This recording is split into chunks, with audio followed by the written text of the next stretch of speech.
and then she'll go, oh, I'm coming back in the afternoon.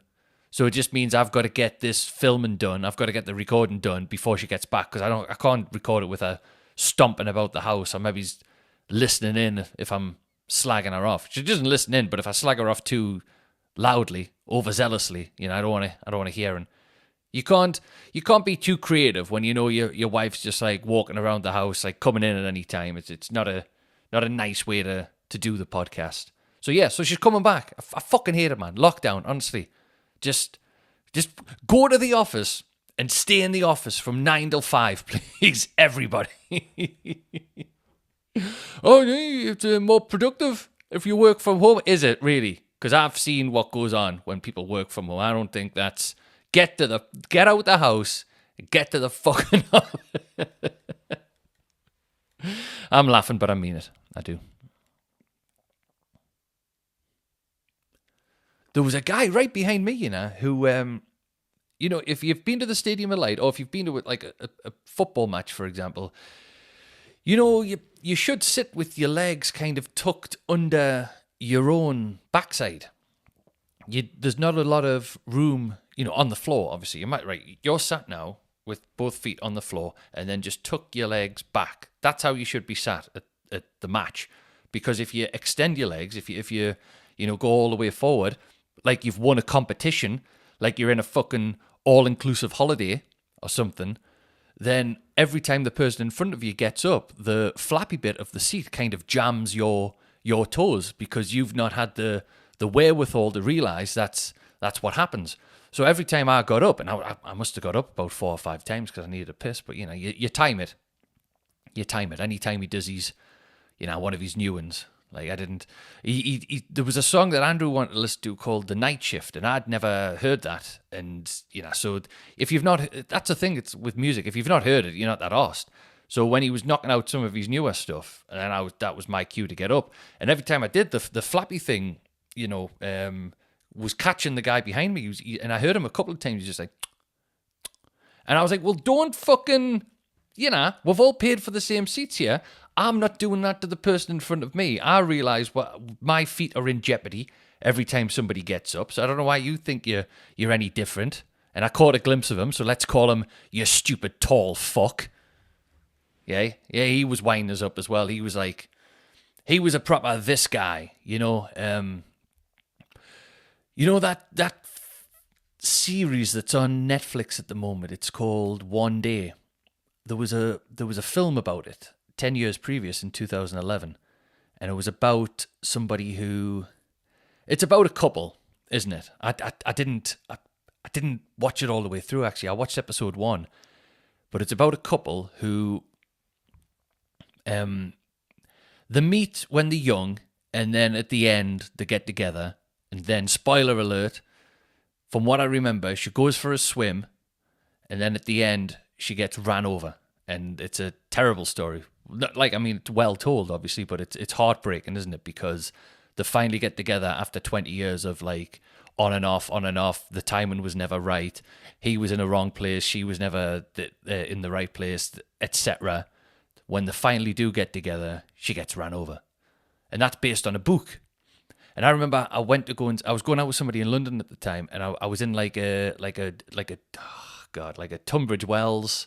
That wasn't the exact place. I want to say Sevenoaks. Like, I went to a cinema somewhere in like Sevenoaks, in some arts centre cinema to watch the film.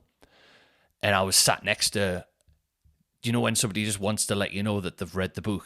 You know what I mean? Like, I was sat next to, I've read the fucking book.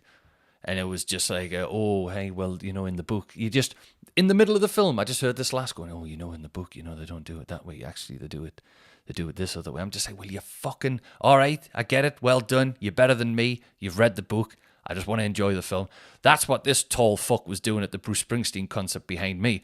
He obviously works in show business, so he was like, oh, well, that's... they're just brushing the water off the stage now, and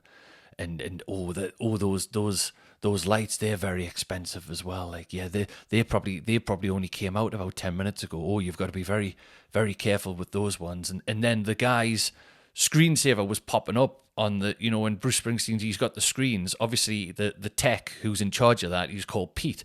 So every time he was plugging it in, I guess the generator was cutting out. It would flash up saying Pete's screensaver or Pete's laptop. And every time it would go on, then it would flash back off. And this tall fuck behind us just kept going like, oh, hey, Pete, hey, I think Pete needs sacked. Like, Pete hasn't brought the right appropriate equipment. I was like, well, yeah, fucking shut up, man. And then, so I'm glad. So every time I got up and I nipped his toes a bit, I'm glad. You stupid, daft, tall fuck. Oh, and another thing, he was on the phone going, oh, I can't possibly take that gig. No, I'm already booked that night. But saying it loud enough just to go, yeah, everyone, I'm also in the music business. Even though we're all here to watch Bruce Springsteen, I want everyone in the crowd to know that I also do gigs. Pathetic. It wasn't all the songs that he did. It wasn't saying Bruce Springsteen. It wasn't saying the E Street Band. It wasn't saying Sal. I call him Sal. It's because it's him from The Sopranos. I can't see him in any other role. The favorite thing about the whole concert has to be, hands down, the journey there on the metro, because we got on at Regent Centre. The concert started at about 7:00, so we thought we'll get the 5:15 metro. Ended up getting there at about 5:25. It was running 10 minutes late, and then I think the whole thing lasted an hour. It was only meant to take 45 minutes, but me and Sophie, we got the last 2 seats on the metro. We sat there on the metro, got the last 2 seats, and then everyone got on. We were Regent Centre, so then more people got on at South Gosforth. So it's from South Gosforth, me and Sophie are sat there, and the whole metro is packed. Because this was rush hour as well. This is people just trying to get home. So everyone was stood on the metro. Like, you could not get another soul on the metro. So the best thing about it was going to Haymarket, Monument, Central, and to a lesser extent, Gateshead, and just watching loads of people not be able to get on the metro. I can't tell you how enjoyable that was. Like, the amount of people, fucking ridiculous, this, fucking just trying to get home, fucking, it was great, honestly. And then every time when the metro pulled away, I was just looking, I was going, so long, suckers. In me head, obviously. I'm not brave enough to say that to anyone in particular. But I remember I think it was Haymarket I went past. And I was just like looking, like in my head, I'm going, so long, suckers. And I don't know if I just met like somebody else who thinks telepathically like me and could hear us. So in my head, I'm saying, so long, suckers. And I swear to God, this bloke just looked at us and he just stuck his fingers up at us. Like he knew how secretly buzzing I was that he wasn't going to get home straight away.